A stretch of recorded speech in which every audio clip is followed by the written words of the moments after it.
નમસ્કાર વિદ્યાર્થી મિત્રો, આ છે સ્વાધ્યાય 3.3નું દાખલા નંબર 1નું ત્રીજા નંબરનું પેટું કે લોપની રીતે ઉકેલ શોધો.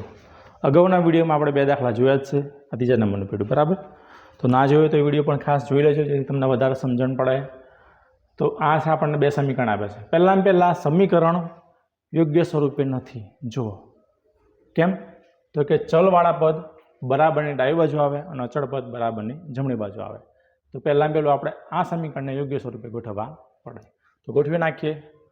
તો 3x - 5y બરાબર આ -4 જે બરાબરની ડાબી બાજુ હતા એને બરાબરની જમણી બાજુ લઈ જઈએ તો થવાના +4. સમીકરણ નંબર 1 ખબર પડી. ચલવાળા પદ બરાબરની હંમેશા ડાબી બાજુ હોવા જોઈએ, અચળ પદ બરાબરની જમણી બાજુ હોવા જોઈએ. ચલો એ જ પ્રમાણે બીજું સમીકરણ, તો કે 9x - 2y બરાબર 7. આ 2y જે બરાબરની જમણી બાજુ હતા એને બરાબરની ડાબી બાજુ લાવ્યા, એટલે ચલવાળું પદ આપણે ભેગું કર્યું તો પ્લસના થઈ ગયા માઇનસ. આ સમીકરણ નંબર મળ્યો આપણને. હવે શું કરવાનું, તો કે હવે x વાળું પદ અથવા y વાળું પદ ગમે તે 2 પદમાંથી એક પદનું લોપ કરવાનો. તો કયા સમીકરણને કયા વડે ગુણીએ, શેના વડે ગુણીએ તો આપણને x વાળું પદ દૂર થાય અથવા y વાળું પદ દૂર થાય. તો સમજો આપણે x વાળા પદનું લોપ કરવું છે. તો સમીકરણ 1ને હું 3 વડે ગુણું તો 3 તરી 9x, 3 પંચા 15, 3 ચોક 12. તો આપણને x વાળું પદનો લોપ થશે બરાબર. તો લખીએ આપણે, પણ ચિહ્ન બદલવા પડે. તો લખી નાખીએ કે સમીકરણ 1ને કેટલા વડે ગુણતા, કે 3 વડે ગુણતા. તો 3 વડે ગુણી નાખીએ તો 3 તરી 9x, હું ડાયરેક્ટ ગુણી જ નાખું છું બરાબર. માઇનસ 3 પંચાના 15y બરાબર 3 ચોકના 12.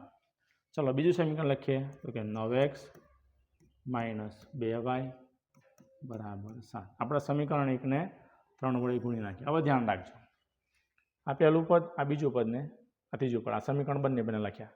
પણ અહીં જોજો, +9x - 9x આ દૂર થતું નથી બરાબર. આ બંને પદનું લોપ થતું નથી. કેમ ના થાય, તો કે બંને પ્લસ છે. તો 9 ને 9 18 થઈ જાય. તો આપણે લોપ કઈ રીતે કરવાનો, તો જે આ નીચેવાળું સમીકરણ છે ને એના દરેકના ચિહ્ન બદલી નાખવાના. આ પ્લસ છે તો આપણે માઇનસ કરી દેવાનું.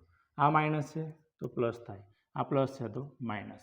નીચેવાળા દરેક પદને આપણે ચિહ્ન બદલી નાખ્યા. તો હવે જુઓ, +9x - 9x દૂર થઈ ગયા. -15y + 2y. હવે વચ્ચેવાળું ચિહ્ન ભૂલી જવાનું, વચ્ચેવાળા પદનું ચિહ્ન ભૂલી જવાનું, છેલ્લું પદ જોવાનું. તો -9x -15y + 2y એટલે 15y માંથી -15 માંથી +2 જાય એટલે -13y બરાબર. 12 માંથી 7 જાય, +12 માંથી -7 જાય, કેટલા વધશે, તો કે 5 વધે, +5 બરાબર. આવું આપણને મળે છે. હવે ધ્યાન રાખજો, મળી ગયું આપણને, તો કે -13y બરાબર 5 બરાબર. તો વાયના સૂત્રનો કરતા બનાવીએ, બરાબરના બરાબર. આ 5 તો હતા જ, આ જે 13 ગુણાકારમાં હતા તો ગુણાકારમાંથી આવશે ભાગાકારમાં. પણ જુઓ આ પદ આખું માઇનસ છે બરાબર. તો નિયમ છે કે જે ચલવાળું પદ જે આપણે ગોતવાનું છે એ ક્યારે માઇનસ ના હોય. તો આ માઇનસ જગ્યાએ આપણે શું કરવાનું, પ્લસ કરવાનું. તો વાય પ્લસ થાય તો માઇનસ કોને લાગશે, તો કે માઇનસ લાગશે 5/13. તો વાયની કિંમત મળી આપણને -5/13. આ એક ચલ આપણને મળી ગયો. આ જે કિંમત મળી એ સમીકરણ ગમે તેમ મુકાય, 1માં મૂકો તો પણ ચાલે ને 2માં મૂકો તો પણ ચાલે. લોપની રીતમાં ગમે તેમાં મુકાય. તો વાયની કિંમત સમીકરણ આપણે 1માં મૂકીએ બરાબર. તો લખીએ કે વાયની કિંમત સમીકરણ શેમાં, તો કે 1માં મૂકતા, સમીકરણ 1માં મૂકીએ. ચલો સમીકરણ 1 લખીએ તો કે 3x - 5y બરાબર 4. 3 ના 3, x બરાબર કેટલા, તો કે x બરાબર કોઈ નથી, આપણે શોધવાના છે. પણ વાયની કિંમત આપણને આલી છે તો -5 ના 5 અને વાયની કિંમત છે -5/13 બરાબર 4 ના 4 બરાબર. હવે ધ્યાન રાખજો, જુઓ છેદમાં 13 છે બરાબર, કંઈ પણ ઉડતું નથી. આ છેદમાં 13 છે, અંશમાં 5 છે એટલે ઉડવાના નથી. તો છેદની જે સંખ્યા હોય એ આપણે લસા કહેવાય.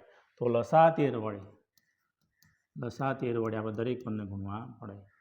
લસા 13 વડે ગુણતા ખબર પડી કેમ લસા મળ્યો, કે છેદમાં 13 એટલી સંખ્યા આપણે 13 આપણું લસા.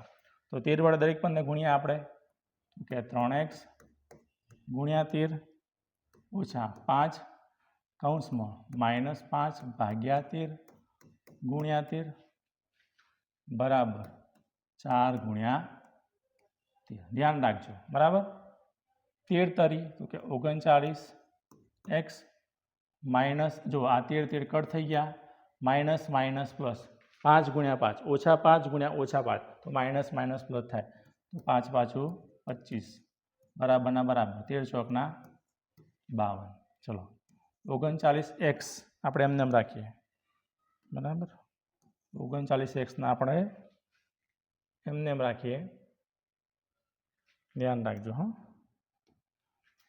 39x આપણે એમને એમ રાખ્યા બરાબરના બરાબર 52ના 52.